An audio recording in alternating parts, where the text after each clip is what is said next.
Dimorphism इन cockroaches. Sexual dimorphism का मतलब क्या होता है? देखो, सेक्सुअल डाइमॉर्फिज्म हम किसे कहेंगे? अगर किसी भी चीज़ को, किसी भी ऑर्गेनिज्म को हम लोग बाहर से देख के पता लगा पाएँ कि ये मेल है या फीमेल, या मेल और फीमेल को डिफरेंशिएट कर पाएँ उसकी एक्सटर्नल अपीयरेंस को देख के, तो उसे कहा जाएगा कि उसमें सेक्सुअल डाइमॉर्फिज्म प्रेजेंट है। तो क्या कॉकरोचेस में सेक्सुअल डाइमॉर्फिज्म प्रेजेंट होता है? यस, कॉकरोचेस में सेक्सुअल डाइमॉर्फिज्म हमें दिखता है। अगर एक कॉकरोच को हम लोग बाहर से देखें तो उसको देख के पता लगा सकते हैं कि ये मेल कॉकरोच है या फीमेल कॉकरोच है। तो एक मेल कॉकरोच को फीमेल कॉकरोच से कैसे डिस्टिंग्विश किया जा सकता है? सबसे पहली बात, जब आपने देखा होगा कि जब ब्रीडिंग सीजन होता है तो कॉकरोचेस फ्रॉग्स एक क्रोकिंग साउंड प्रोड्यूस करते हैं। क्रोकिंग साउंड यानी टेरिटोरियली आवाज़ प्रोड्यूस करते हैं। ये croaking sound male frogs produce करते हैं टू अट्रैक्ट द फीमेल्स। तो मेल्स के अंदर मेल्स क्रोकिंग साउंड प्रोड्यूस कर सकते हैं ड्यूरिंग ब्रीडिंग सीजन। ये पहला डिस्टिंग्विश फीचर हो गया फ्रॉग्स में। दूसरा होता है कि जो मेल फ्रॉग्स होते हैं उनकी 4 लिम्ब की फर्स्ट डिजिट में एक कॉपिलेटरी पैड पाया जाता है। कॉपिलेटरी पैड का यानी कि क्या मतलब है? जैसे कि ये 4 लिम्ब है, 1 2 3 4, 4 लिम्ब्स 4 फिंगर्स हैं यानी कि 4 डिजिट है। तो 4 लिम्ब की फर्स्ट डिजिट में एक कॉपिलेटरी पैड पाया जाता है। ऐसे ये कॉपिलेटरी पैड क्या करता है? फीमेल बॉडी को होल्ड करके रखता है ड्यूरिंग कॉपुलेशन। कॉपुलेशन का क्या मतलब? सेक्सुअल इंटरकोर्स, इंटीमेसी, ये सब। तो कॉपुलेटरी पैड प्रेजेंट होता है 4 लिम्ब की फर्स्ट डिजिट में और कॉपुलेशन के टाइम पे हेल्प करता है। पूछो कॉपुलेशन के टाइम पे क्यों हेल्प करता है? फीमेल बॉडी को क्यों होल्ड करना ज़रूरी है? हम ह्यूमंस की तरह बॉडी के अंदर तो फर्टिलाइजेशन होता नहीं है, फर्टिलाइजेशन होता है बाहर। तो पॉसिबिलिटी बढ़ानी पड़ती है कि एग और स्पर्म एक ही जगह मीट करें। तो जो मेल होता है वो फीमेल की बॉडी को होल्ड करके रखता है इसी कॉपुलेटरी पैड की हेल्प से, ताकि स्पर्म और ओवा एक ही जगह पे रिलीज हो पाए। नेक्स्ट आते हैं इसकी एनाटमी पे। एनाटमी, जैसे हमारी बॉडी के अंदर बॉडी कैविटी होती है जिसके अंदर सारे ऑर्गन सिस्टम प्रेजेंट होते हैं, वैसे ही फ्रॉग में भी होता है। फ्रॉग के अंदर बॉडी कैविटी होती है जिसमें सारे ऑर्गन्स प्रेजेंट होते हैं। तो सबसे पहला आता है digestive system, respiratory system, circulatory system, excretory system, nervous system and reproductive system. ये वो सारे सिस्टम्स हैं जो हमें फ्रॉग के केस में पढ़ने हैं। एक आता है डाइजेस्टिव सिस्टम। डाइजेस्टिव सिस्टम क्या होता है? डाइजेस्टिव सिस्टम किससे मिलके बना होता है? देखो, डाइजेस्टिव सिस्टम 2 चीज़ों से मिलके बना होता है। लॉन्ग एक होती है tube like structure which starts from mouth and ends up to cloaca. यानी माउथ से एक ट्यूब होती है जो माउथ से शुरू हुई और क्लोएका पे एंड हो गई, और इसी ट्यूब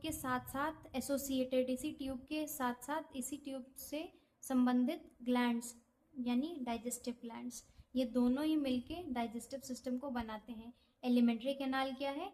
एक ट्यूब होती है which starts from mouth and ends up to cloaca, और क्लोएका पे एंड होती है, और इसी से संबंधित डाइजेस्टिव ग्लैंड्स, ये दोनों मिलके डाइजेस्टिव सिस्टम बनाते हैं। फ्रॉग की एलिमेंट्री कैनाल ना हमारी एलिमेंट्री कैनाल से शॉर्ट होती है। क्यों? क्योंकि हमारी हमें क्या करना होता है? सेल्यूलोज डाइजेस्ट करना होता है। तो जिनकी बॉडी में सेल्यूलोज डाइजेस्ट करना होता है ना, उनमें एलिमेंट्री कैनाल थोड़ी लंबी पाई जाती है, पर फ्रॉग्स के केस में उनको सेल्यूलोज नहीं डाइजेस्ट करना है तो शॉर्टर होती है। सब किसकी लेंथ रिड्यूस होती है? बेसिकली इंटेस्टाइन की। और ये कार्निवोरस होते हैं। कार्निवोरस का क्या मतलब है? इन्हें सेल्यूलोज डाइजेस्ट नहीं करना होता है। अब आते हैं एलिमेंट्री कैनाल के पार्ट्स पे।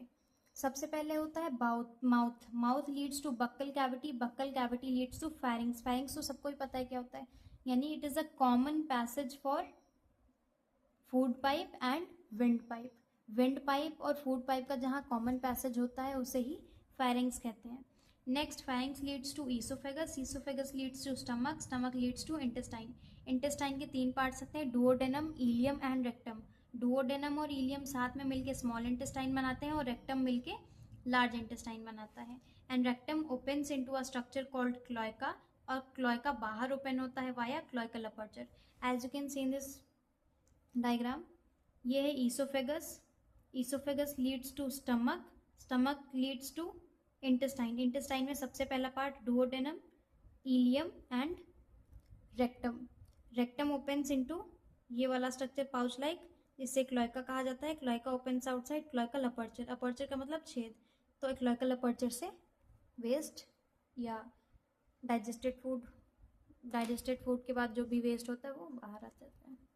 और इससे एसोसिएटेड ग्लैंड्स क्या हैं? 2 ग्लैंड्स हैं, एक लिवर और एक पैनक्रियास। लिवर बाइल जूस बनाता है, पैनक्रियास पैनक्रियाटिक जूस बनाता है। डाइजेशन का मैकेनिज्म कैसे होता है? देखो, सबसे पहले फ्रॉग में हम लोगों ने देखा है कि फ्रॉग की टंग कैसी होती है, बाहर जाती है और फिर अंदर चली आती है, और इसकी टंग बाई लोब्ड होती है। इसकी टंग में 2 लोब्स पाए जाते हैं, कुछ ऐसी। इसकी टंग में सिंपली 2 लोब्स हमें दिख सकते हैं, तो इसे इसकी टंग कैसी होती है? बाई लोब्ड होती है। और इसकी टंग को प्रीहेंसाइल भी कहा जाता है। प्रीहेंसाइल का मतलब बाहर जाके अंदर आ सकती है, इसलिए इसे प्रीहेंसाइल बोलते हैं। हमें सबसे पहले डाइजेशन कहाँ से स्टार्ट होना दिखेगा? स्टमक से। बक्कल कैविटी में कोई डाइजेशन नहीं, फेरिंग्स में नो डाइजेशन, ईसोफेगस में नो डाइजेशन, ईसोफेगस के बाद स्टमक में फर्स्ट टाइम फूड डाइजेस्ट होता है। स्टमक में डाइजेशन स्टार्ट होता है। स्टमक में होते हैं गैस्ट्रिक ग्लैंड, जो गैस्ट्रिक वर्ड होता है वो हम स्टमक के लिए यूज़ करते हैं। तो स्टमक के gastric glands gastric juice produce करते हैं, जिसमें HCl होता है, कई तरीके के एंजाइम्स होते हैं, जैसे कि पेप्सिनोजन, जो कि प्रोटीन को डाइजेस्ट करता है। अब जब फूड इसी गैस्ट्रिक जूस के साथ मिक्स हो जाता है तो उसे काइम बोला जाता है। इसे फूड ना बोल के हम लोग काइम बोलते हैं। फिर स्टमक के बाद जाता है फूड इंटेस्टाइन में, और इंटेस्टाइन में भी कहाँ? डुओडेनम में। तो डुओडेनम में पार्शियली आधा अधूरा डाइजेस्टेड फूड आता है, आधा अधूरा डाइजेस्टेड फूड आता है। और फिर क्या होता है? देखो, आप लोगों ने देखा था कि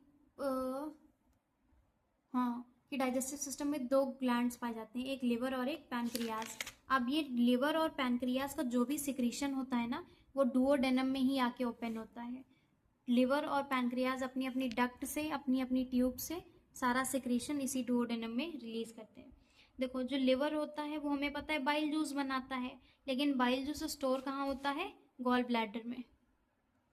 ये देखो, ये लिवर है और ये क्या है? Gall bladder. लिवर में बाइल जूस बनता भले ही है, लेकिन स्टोर कहाँ होता है? गॉल ब्लैडर में। ये गॉल ब्लैडर जब नीचे आता है तो ये इसको कहा जाता है बाइल डक्ट, ठीक है, क्योंकि ये बाइल जूस लेके आ रहा है। और यहीं से होती है पैनक्रियाज, और पैनक्रियाज से भी एक डक्ट रिसीव करता है, और डक्ट रिसीव करने के बाद ये ओपन होता है डुओडेनम में।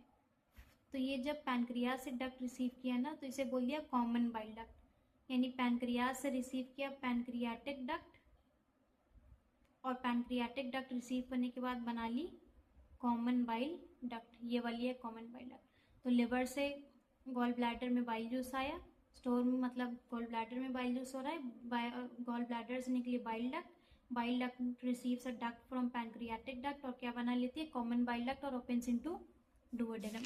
तो डुओडेनम में हमें डाइजेशन देखने को मिलता है। किसका? जो बाइल जूस होता है ये फैट का इमल्सिफिकेशन करता है। इमल्सिफिकेशन यानी फैट के बड़े टुकड़े को छोटे छोटे फैट के टुकड़े में तोड़ता है। नेक्स्ट आता है पैनक्रियाटिक जूस। पैनक्रियाटिक जूस में प्रोटीन और कार्बोहाइड्रेट डाइजेस्टिंग एंजाइम्स होते हैं। अब हमारा सारा डाइजेशन यही डुओडेनम में कंप्लीट हो जाता है। सारा नहीं, ज़्यादा से ज़्यादा डाइजेशन, मैक्सिमम डाइजेशन डुओडेनम में कंप्लीट हो जाता है। इलियम में आते आते डाइजेशन पूरा तरीके से कंप्लीट हो जाता है, और यहाँ पे मेनली एंड प्रोडक्ट का अब्जॉर्प्शन रह जाता है। डाइजेस्टेड एंड प्रोडक्ट का अब्जॉर्प्शन होता है, और रेक्टम में वाटर का रीअब्जॉर्प्शन होता है। फिर उसके बाद आपने देखा था कि रेक्टम ओपन्स इनटू क्लोएका। ये रहा क्लोएका। और क्लोएका की एक और ख़ास बात है कि क्लोएका में सिर्फ रेक्टम ही नहीं ओपन होता है, क्लोएका में 3 और ट्यूब्स की ओपनिंग होती है। एलिमेंट्री कैनाल की ओपनिंग होती है, रिप्रोडक्टिव ट्रैक्ट की ओपनिंग होती है, और एक्सक्रीटरी ट्रैक्ट की भी ओपनिंग होती है, एक्सक्रीटरी कैनाल की भी ओपनिंग होती है। तो क्लोएका में अनडाइजेस्टेड अनअब्जॉर्ब फीकल मैटर बाहर जाता है क्लोएका से वाया क्लोएकल अपर्चर। और जो अब्जॉर्प्शन हम लोगों ने पढ़ा है ना कि इलियम में ज़्यादा से ज़्यादा अब्जॉर्प्शन होता है, तो ये अब्जॉर्प्शन होता किसकी मदद से? जो इलियम